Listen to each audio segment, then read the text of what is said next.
morning. Ooh, I live in Edmonton, Alberta, Canada, and obviously that's the frozen north if you live in the U.S.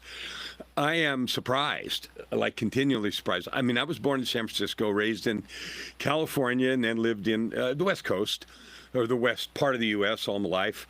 There and up in Sacramento, and then in Phoenix for a while, and Idaho for a while, and then Phoenix again for another dozen years or so.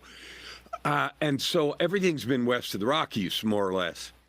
But anyway, in that whole time, I knew where Canada was, right? And I knew the name of most of the provinces, and even the capital of some of them. And I visited Canada a time or two in my old career. But you know what? I didn't know very much about it, and I'm staggered now, having become a Canadian citizen and lived up here now for a dozen years in a couple of different stints. How little I knew about it. How embarrassing. I want to talk about something today. What are you tolerating? What are you tolerating in your life? And I want to talk about that for two reasons, because there's two important things coming up. So hang with me. Hang with me to see what's coming, okay? I just noticed that, we'd had a bitter cold 3 weeks in December. And by bitter cold, I mean minus 20, 30, 40, and that's Celsius, which is about 0 to minus 40 Fahrenheit for those of you that do Fahrenheit. And I still have I'm not as smooth with that transition as I could be. But anyway, and then we've had this really mild stretch where lots of the snow melted. Now, don't get me wrong, there's still snow outside. We have perma snow from November to April in the yard, always. But it melted half of it, maybe. Anyway, we're going to go down for another week in the cellar, down to Fahrenheit. It'll be 0 to minus 10 or 15 over the next week or so. And then I don't know after that. On the phone, you get about a 10-day forecast. I want to ask a question. What are you tolerating in your life? Because I was just editing a book. I'm editing a book right now called The Sovereign Architect. And it's about making a conscious, intentional choice to live life by design instead of default. And I have discovered some tools to make that happen.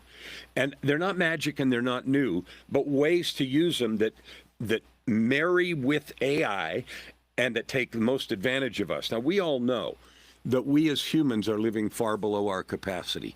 That's not news. But most of us don't have the courage or the knowledge about how to take advantage of that fact. So that's what I'm about. You see this thing right here? DreamBuildWriteIt.com. Next week, a week from today, the 23rd, I'm starting a book challenge. You have a story, and it ought to be a book, period.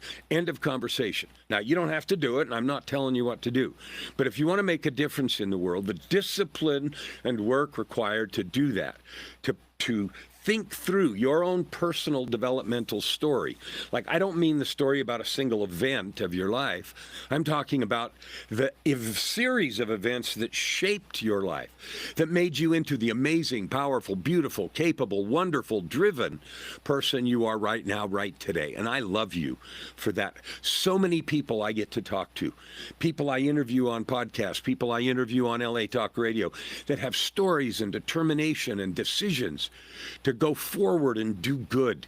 And they're doing it, adding good to the world in amazing ways. You are one of them. And so my invitation to you is two things. This Wednesday, day after tomorrow, I'm going to give a concert. It doesn't cost anything. But I'm asking for you to come for an hour of your time. Why? Because there's 9 original songs and the stories behind them that represent the path of all of our journeys in the world.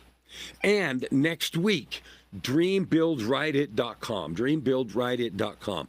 Now, if you want to get tickets free to come to the concert, go to my Facebook profile. Just me, my regular profile, not business page or anything. And there's an event there, and you can sign up on the Zoom link. I would just invite you to do that. Not because I'm so important, but because this is carefully crafted to love you. It's carefully crafted to lift you and bless you. So 2 invitations.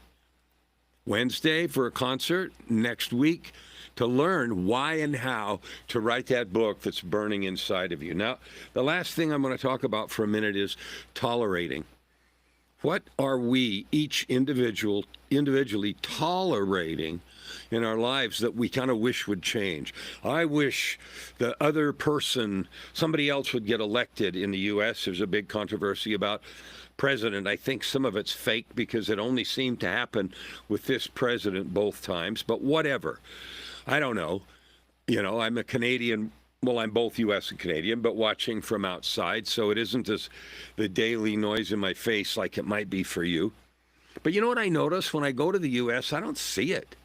Like I just spent, like in the last year, I've spent probably 7 different times in the U.S.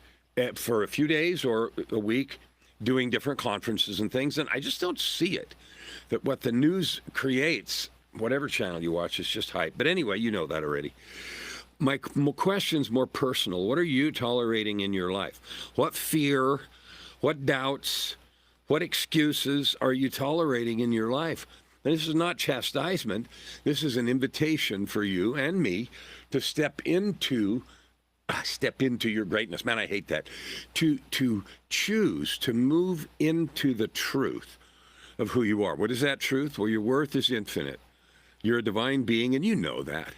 Your possibilities for all of us are way bigger than we're doing, and we own our lives, not the government, not the elections, not the right or the left or any of that. We get to choose who we are, what we stand for, and how we show up.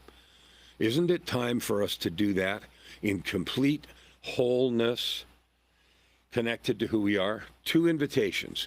Go to my Facebook page. Where the Light Finds You is the name of the concert.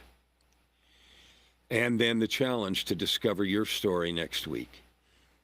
DreamBuildWriteIt.com. I'd love to see you there. Neither one of them is asking for cash, but they do ask for time. Bless you.